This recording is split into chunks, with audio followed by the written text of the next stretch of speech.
Hello বন্ধুরা, তোমরা সবাই কেমন আছো? আশা করছি ভালো আছো। আর আমি দেখো আজকে আবার একটা নতুন ব্লগ নিয়ে এলাম তোমাদের সামনে। আর এখন স্কুল থেকে আয়া পড়ছি, আয়া সেরা একটু তরকারি কাটতে নিতেছি। আর কাটতে সেরা তারপর স্নান টান করে পূজা দিয়া তারপর রান্না করুম, কারণ আজকে একটু বৃষ্টি বৃষ্টি ভাব আছে। আর দুপুর হয়ে গেছে, এখন যদি রান্না করতাম যাই পুজোও দেওয়া অনেকটা দেরি হয়ে যাবে। আর মামুনি এখন পুজোও দিতেছে না, তো আমারই করতে হবে। তো স্নান টান কইরা পূজা টুজা দিমু দিয়া তারপরে রান্না করুন, তারপরে ভাত খেলাম, আর কোনো সমস্যা নাই। তো এবার শাক দিয়ে ফলতাছি।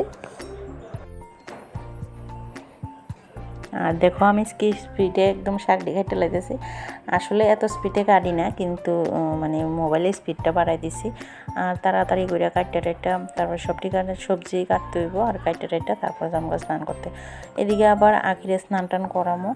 আখি আবার টয়লেট করে বইয়ে রয়েছে, তো ডাকতেছে আমারে। তো যাই হোক, আখিরে টয়লেট করে সারলে স্নান করালাম একবারে, করে এসে তারপর আমি যাবো স্নান করতে। তো দেখো আমার শাক কাটা একদম কমপ্লিট হয়ে গেছে। তো এবার কি কি কাটছি তোমরা দেখাই যাচ্ছি। এই হচ্ছে শাক, এই হচ্ছে লচ্ছই, কারকল, আলু ভাজা। আর আলুর নিচে গেছে জলের নিচে, তো দুইয়া টুইয়া একদম রাখা দাম। আর এখানে এসে শুটকির তরকারি লেগে কাটছি বেগুন, আলু আর ঝিঙ্গা। আর মরিচও কেটে রাখছি, এই যে মরিচ আছে। আর এখানে কিছু মরিচ ভিজিয়ে রাখছি, শুকনো লঙ্কা দিয়ে বাইটটা নেমো।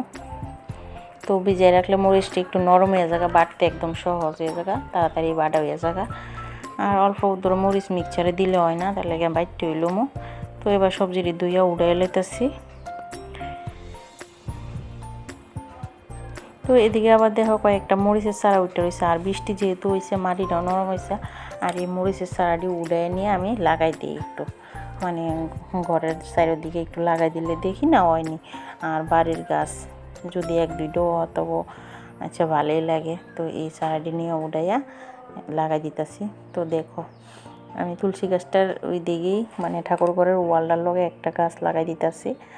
আর আজকে আমি শাড়ি পরছি, গীতা একদম বয়স্করের মতন শাড়িটা পরছি।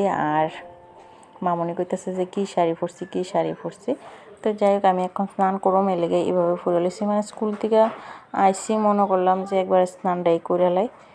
তো এলেগে আমি এরকমভাবে ফুরে রাখছি। আর মরিচ গাছটি লাগানো হইলে তারপরে জামগা স্নান করতে। তো এদিকে একটা গাছ লাগাইছে, আবার ওই দিকেও লাগামো। আর দেখো আমি স্নান করে একদম পূজা দিতে আয়া পড়ছি। আর পূজা দিতে আয়া দেখাইতেছি কতকটি ফুল। আর এই দেখো এই ফুলটা কত সুন্দর, হলুদ হলুদ কালারের। তো একটা দুইটা ফুল ফুটছে, একটা বদ্দির করে দিছি আর একটা আমি আনছি। আর আমি অল্প করে ফুলই তুলছি, আর বদ্দি পাশের বাড়ির থেকেও আনছে, অনেকটি ফুল আনছে। তো যাই হোক তব দিছি আমার এখান থেকে। আর এবার আমি ফুলটি সাজাই লাইতেছি। আর ঠাকুর স্নান করানো হয়ে গেছে তো ফুল টুলটি সাজায় সেরা তারপর পূজা টুজা দিয়ে যাবো রান্না করতে। আর আখিরে তো স্নান করে লাইছি, আর যা একটা বড় কাজ শেষ, আমরা দুজনে স্নান করে লাইছি। তো চলো এবার রান্নাবাড়ি করুম পূজার কাজটা সাইরা। তো আগে পূজাটা দিয়ে নিই, তো তোমরা সঙ্গে থাকো আর স্কিপ না করে আমার ভিডিওটা দেখতে থাকো। আর যদি ভালো লাগে অবশ্যই লাইক কমেন্ট শেয়ার করে দিও। আর যারা যারা নতুন দেখতেছো অবশ্যই আমার চ্যানেলটা সাবস্ক্রাইব করে আমার পাশে থেকে। তো চলো দেখতে থাকো।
তো এবার আমি পূজা দেওয়া শেষ। এবার সব ঘরে একটু একটু ধূপ দেখাই।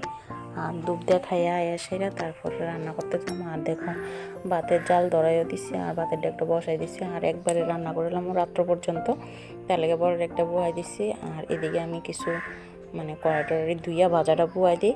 আবার মামনি এদিকে আইনা দিছে আম। মামনি স্নান করছে না, গরম জলও করতেছে, কারণ তারা গরম জল দিয়ে স্নান করে, তো জলটা একটু গরম করে আনে হালকা।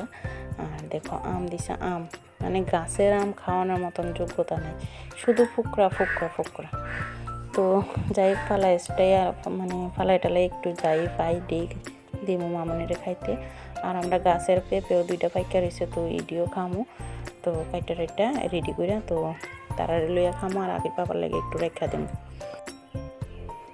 তো দেখো পেঁপে 2টাই আছে, আর এতটি পেঁপে মানে মামনিও বেশি একটা খায় না, তো একটু খাইব কইছি। আর পেঁপে খাইলে তো ভালো, শরীরটাও ঠান্ডা থাকে, আর ফল জিনিস খাইলে তো শরীরের লেগে খুবই ভালো, কিন্তু খায় না। মিষ্টি আছে ভালো মিষ্টি, কিন্তু খায় না। তো আমি খামো, আর আমিই খাই বেশিরভাগ, আখির পাপার লেগে একটু রকম, আর মামনি যদি অর্ধেকটা খায় আর কি, মানে এক সিরের থেকে অর্ধেক যদি খায়। তো আমডি খাইছে। আর এদিকে দেখো আবার জাল ধরায় রাখছি, তো বাজাটাও বয়াই দিলাম।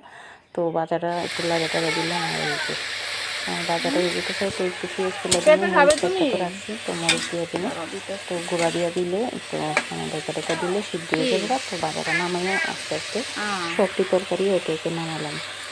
আর এদিকে আইসে আখি, তাই কইতেছে আম খাইব, তো ঠামার থেকে একটু আম খাই আইসে, এলে কইতেছে আম খাইব। তো এদিকে আমি কইতেছি পেঁপে আর কয় না আর কি। তো দেখো মুখে দিয়ে কেমন লাগে, তোর ভালো লাগে না, তো না খাওয়ার ভাব আর কি। ভালো তো যার লোক একটু শতানি করলাম, করে দিবা। এবার আমি আমার রান্নার মধ্যে মনোযোগ দিয়ে রান্না করি। তো চলো রান্না করি।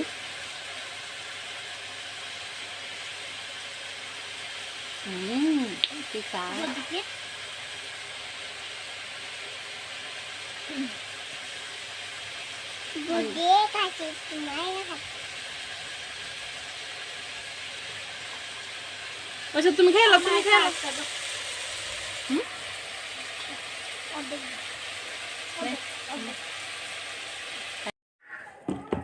তো দেখো বন্ধুরা, আমি এখানে ভাজা করছি, আর রান্না পুরোই কমপ্লিট হয়ে গেছে। ভাজা, শাক, শুটকির তরকারি, আর ডিম পেঁয়াজি করছি। তো ডিম পেঁয়াজি তোমরা দেখাইতেছি। তো হাঁসের ডিম আসছিল ঘরে 3টা, এই 3টা ডিমই করে নিলাম। আর এখানে এসে শুটকির তরকারিটা, আর মেজ দিয়ে না দুধ দিয়ে গেছে, তো দুধটাও জাল দিছি। দুধটা এখন খাইতাম না, কারণ 4 তরকারি হয়ে গেছে, এটা দিয়ে সারবো। আর রাত্রে লেগে দুধটা জাল দিয়ে রেখে দিতেছি, তো রাত্রে দুধ দিয়ে বা অন্য কিছু একটা দিয়ে খামো। আর এই যে দুধ, তো দেখো একদম সরফে রয়েছে দুধে। তো দুধ খাইতে তো আমি ভীষণই ভালো পাই, তো আমি বেশি খাই, আর সবাই একটু কম খায়। আর দেখো ভাতও বাইরে লাইতেছি, তো সবার লেগে ভাত বাইরে, তারপরে আমিও খামো, আর আমার লোকে আখিরেও খাওয়াইলাম। তো চলো দেখতে থাকো। আর শাক দিয়ে দিছি আখির পাপার তাল, তো শাক দিলাম, ভাজা দিমু, আর তরকারিটা পরেই দিমু, একটা বাড়ির মধ্যে দিয়ে দেবো। এই হচ্ছে তরকারি। তো আখিরে আমার লোক একটু খাওয়াইতেন চাইতেছি, কিন্তু তাই দেখবো মোবাইল, তো অনেক বুঝাই টুজাইয়া তো একটু ভিডিও করতেছি, কারণ আখি ওখানে মোবাইলে প্রচণ্ড পাগল হয়ে গেছে। ঘুমের থেকে উঠতে সেরে করবো মোবাইল মোবাইল মোবাইল দাও, তো এখনও দিতেছে না, মানে মোবাইল দেখবো। ভাত খাইতে বললেও করবো মোবাইল দাও, খাওয়াইতে গেলেও করবো মোবাইল দাও। তো যাকে একটু বুঝাই লইছি যে মা একটু ভিডিও করি, তো এর লেগে দিছে আর কি, নাহলে কিন্তু আখি মোবাইল হাতের থেকে ছাড়ে না, এর লেগে আরও বেশি একটা ভিডিও করা হয় না, কারণ মোবাইল বাইর করলেই তাই হাতে। তো দেখো আমরা খাইয়াটা পড়ছি, খাওয়া দাওয়ার পরে এসে আমরা বাইরের অবস্থা, মানে বৃষ্টির দিনে কত কাপড় চোপড়, তো এটি আর কই দেবো, শুকাইছে তো না, ওই বারান্দার মধ্যে দিয়ে দিছি। আর এবার বারান্দার মধ্যে একটু একটু জলও পড়তেছে। আর বাইরে দেখো ওয়েদারটা একদম অন্ধকার হয়ে রয়েছে, বলতে বৃষ্টি আইব, এর লেগে ভিতরে দিয়ে রাখছি, বাইরে আর নিয়ে দিছি না। আর এটাতে জল পড়তেছে, তো আগের পাপা এটারে নামাই দিছে, গেঞ্জিটারে নামায় ওই বাইরের দিকে। তো আজকের ভিডিওটা আমি এখানেই শেষ করে দিতেছি। টাটা সবাই।